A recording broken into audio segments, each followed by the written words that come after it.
We begin, of course, with the outcome of the midterm elections here in the United States, or at least the outcome as we currently know it. The Democrats have shown surprising strength in the results declared so far, President Joe Biden bucking historical precedents that suggested the party would suffer a drubbing at the polls. But the Republicans are still likely to win a majority in the House of Representatives, and the Senate is absolutely up for grabs as vote counts continue in several knife-edge races. There are some 20 House races that could determine the final makeup of the House of Representatives. Let's take a look at some of them. As of now, Republicans are leading in California, Illinois, Nebraska and Connecticut, while the Democrats are leading in Minnesota, New Mexico, Ohio and North Carolina. The Democrats are also ahead in some races in Alaska, Arizona, Illinois and Colorado, while for the Republicans, other races that are going in their favor can be found in Florida, California, Iowa and Georgia. In Georgia, incumbent Democratic Senator Raphael Warnock is neck and neck with his Republican rival, former football star Herschel Walker, if neither candidate secures more than 50% of the vote. And that looks likely because there is a third-party candidate in the race siphoning votes away. Then Georgia will head to a runoff in early December, a race that still could be the deciding factor in whether the Democrats or the Republicans end up with a wafer-thin one-vote majority in the Senate.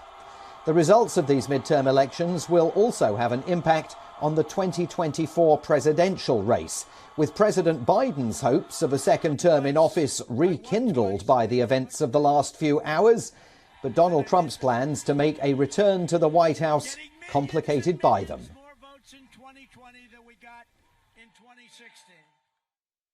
Well, thank you very much, everybody. This has been a very exciting night.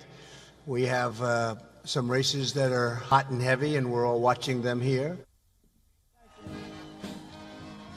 Trump will now not only have to explain why the Republican wave that he'd called for failed to materialize, but he remains at risk of indictment on criminal charges by the Department of Justice in connection with the January 6th uprising last year on Capitol Hill by his conspiracy theory-believing supporters.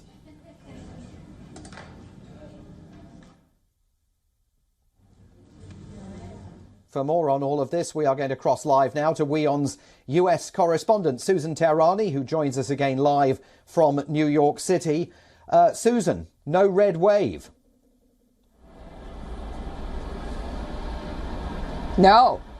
A disaster for the GOP. The conditions were completely ripe with a president that had one of the lowest approval ratings in contemporary history, inflation at an all-time high, the economy in tatters, crime on top of everyone's mind. And the Republicans offered an alternative, and the American people, for the most part, said no thanks.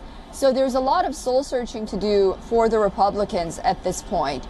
And, you know, as you rightly mentioned, we'll have to wait and see whether there'll be a small majority for the Republicans in the Senate. The House looks pretty good. But the numbers that we're seeing, they're razor thin. There's no wave, there's no tsunami, and this is a message. This is a message to Washington. It's also a message to the Democrats as well, that, you know, Americans fall somewhere in the middle. They're not to the extreme. So it was very interesting. Absolutely, no red wave. We're going to talk later in the programme, you and I, about Donald Trump, but let's talk now about Joe Biden. If you're Joe Biden sitting there at the White House this morning, you must be giving perhaps slightly more positive thought to the idea of running for another term in office, no? Yeah, it's interesting. You know, we'll have to wait and see if he has the stamina to do that on the one hand. But on the other hand, you see a lot of these candidates that were successful, they somewhat distanced themselves from the president. And they ran on a lot of platforms that were concerning to their constituents. Of course, you could argue with a candidate like John Fetterman, who took the risk and really campaigned alongside Joe Biden and campaigned like Joe Biden. Some might say that, he remained in, quote unquote, the basement. He wasn't out that much. Really, he wasn't debating, and he was successful. The ideology really took over, the party's ideology, despite the fact that the Senate really comes down to the character of the candidate. But Joe Biden continues himself to be extremely unpopular among the American public. I mean, if polling is any indication, he's still a president that is viewed as being extreme. While we talk about Donald Trump being extremely, polarizing, Joe Biden is not any less polarizing. Whether or not he sees that, his White House sees that, we'll have to wait and see. Susan Tehrani, stay with us. We are going to come back to you in a few minutes' time. But I want to talk now about the national security and foreign policy implications about what we've witnessed thus far. And for that, I am joined by Glenn Carl, an author, columnist and former CIA officer who's joining us live today from Boston in Massachusetts. Mr. Carl, thanks very much indeed for being with us. I mean, clearly we don't know the final outcome of the results in either the House or the Senate, but it is apparent that that Republican wave is not going to lead to substantial majorities in either body. As far as Ukraine is concerned, does that indicate that there are fewer threats likely to President Biden's desire to continue funding in a very pugnacious way the Ukrainian military as they fight back against Russian forces? Yes, I would say that is right.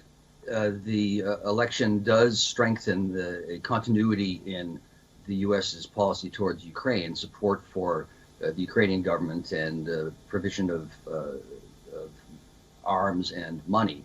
There have been, as you alluded to, a bubbling up on the right wing of the Republican Party, some hesitations, doubts expressed about the need to support a country far away that we don't care about and that sort of thing. Frankly, adopting the Russian position. And I am confident, although I can't show you documents to prove it, that Russian intelligence has been encouraging that perspective. However, these elections do tamp that down. And certainly for the next 2 years, there will be almost certainly continuity in U.S. Foreign policy, specifically with regard to Ukraine and opposing Russia's invasion. Yeah. And does that continuity extend, Mr. Carl, to China? I mean, we've seen a hardening in positions on Capitol Hill, particularly with regard to Taiwan over the course of the last few months. Is anything likely to change there, or more status quo in terms of US policy towards China and a bit of a push-me-pull-you underway between the White House and Congress over Taiwan? Yeah, well, this is obviously, I think, the great question of the century, the middle of the century, is how to respond to China's increasing power and assertiveness. And for all of the focus that all of us have had on the increasing tensions between the U.S. and China, and specifically the actions of the Biden administration the past 2 years, I continue to feel strongly that the American response has been underappreciated. That's not a value judgment. It's just a recognition, I would say, or a lack of recognition of the substantial strategic series of steps that Biden has been taking. It is truly an historic shift, and it is a Cold War. The actions the Biden administration has taken are coherent. You can agree or disagree with them. They are long-term. They can concern domestic infrastructure, industrial policy, defense reallocations, diplomatic alliances, all coherently to oppose China. So this is the issue of our time, and Biden's response has been stronger than even all of us have been saying in public. And this will continue almost certainly for the next 2 years, certainly.